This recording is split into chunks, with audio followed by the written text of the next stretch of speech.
नूह अलैहिस्सलाम की दुआ के बाद रब ताला ने फैसला सुना दिया कि अब उनकी कौम को गर्क कर दिया जाए। इसीलिए तुम अपने और ईमान वालों के बचाव के लिए एक कश्ती तैयार कर लो। अल्लाह ताला ने हुक्म दिया कि हमारी निगरानी और मदद के साथ कश्ती बनाओ और जालिमों के बारे में मुझसे कोई बात मत करना, क्योंकि वो जरूर डुबा दिए जाएंगे।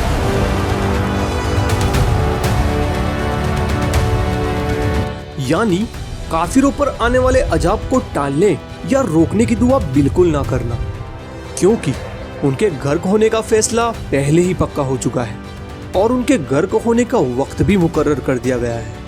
इसीलिए जल्दी करने की दरख्वास्त भी ना करना, क्योंकि मुकर्रर वक्त से पहले उन पर अजाब नहीं आएगा।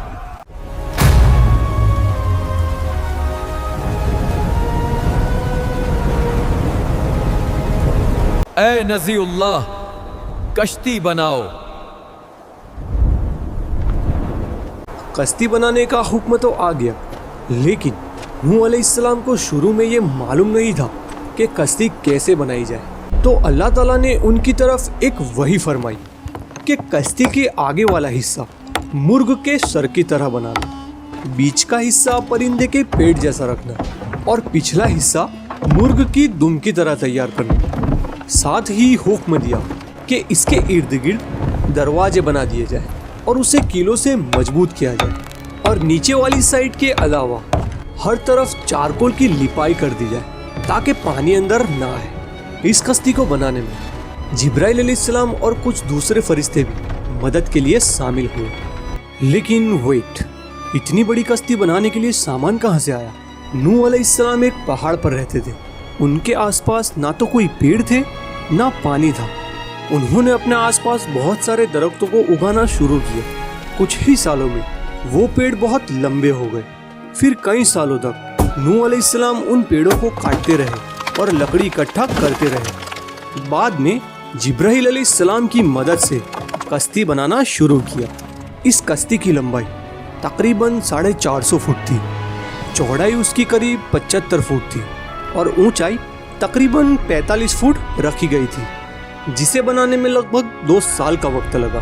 कश्ती 3 मंजिलों में मुश्तमिल थी, जिसमें पहली मंजिल पर जंगली जानवर, दरिंदे और हर किस्म के कीड़े मकोड़े रखे गए थे।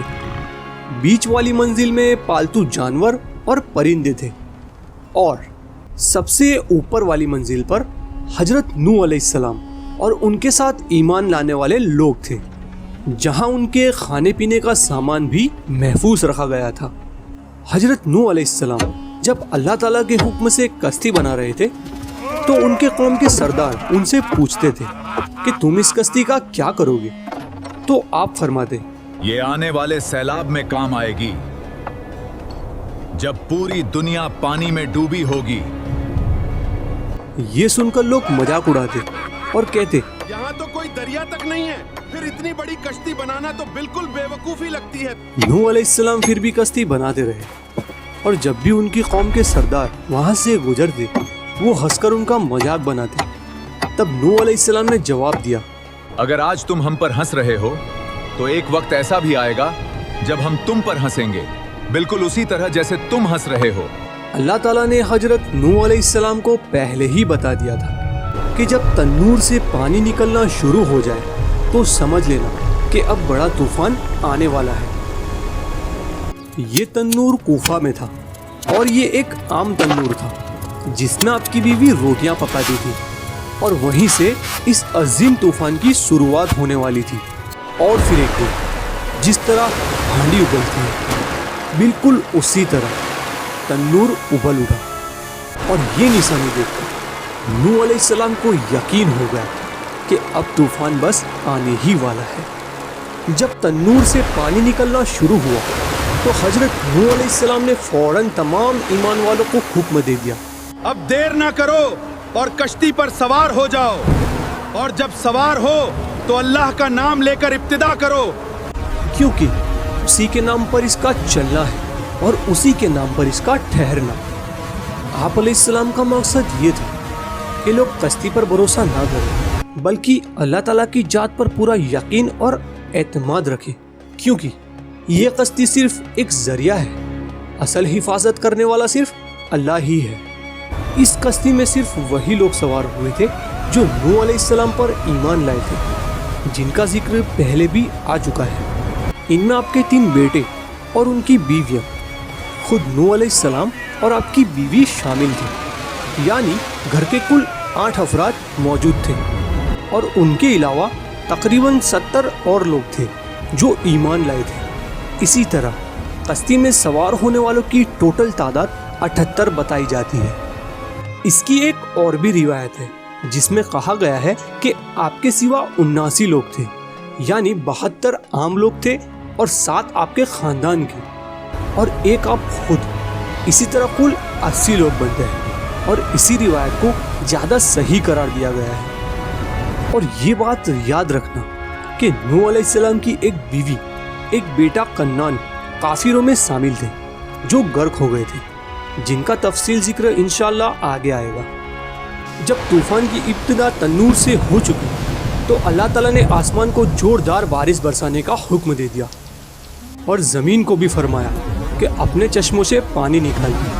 फिर आसमान और ज़मीन का पानी मिलकर एक अजीम और दहशतनाक मंजर पैदा करने लगा और पानी में ऊंचे ऊंचे मौजे उठने लगे और ये मौजे इतने भयानक थे कि वो बिल्कुल ऊंचे बुलंद पहाड़ों की तरह नजर आते थे।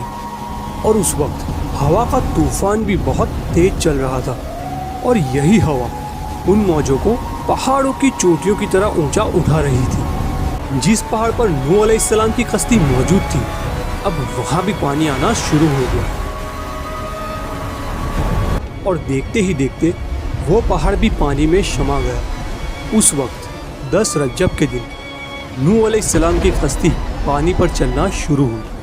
ये कश्ती 6 महीने तक लगातार तूफान में पूरी दुनिया का सफर करती रही।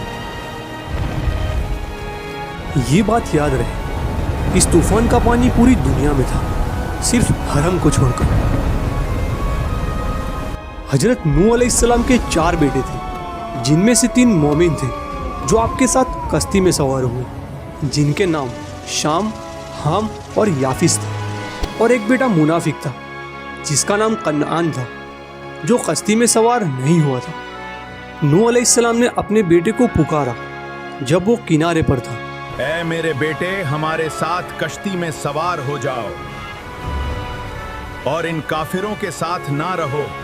उसने जवाब दिया, मैं किसी पहाड़ की पनाह ले लूंगा जो मुझे बचा लेगा। तब नूह अलैहिस्सलाम ने कहा, आज अल्लाह के अजाब से कोई नहीं बचा सकता सिवाय उसके जिस पर अल्लाह रहम करे।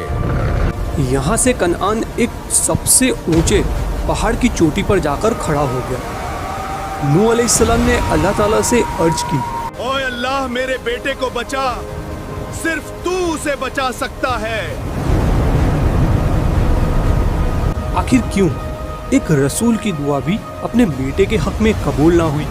आखिर कनान ने ऐसा क्या गुनाह किया था कि वो काफिरों में शामिल हो गया? या फिर कनान नूह अलैहिस्सलाम का बेटा ही नहीं था? आखिर क्या थी कनान की हकीकत और उस 6 महीने में कश्ती में क्या क्या हुआ?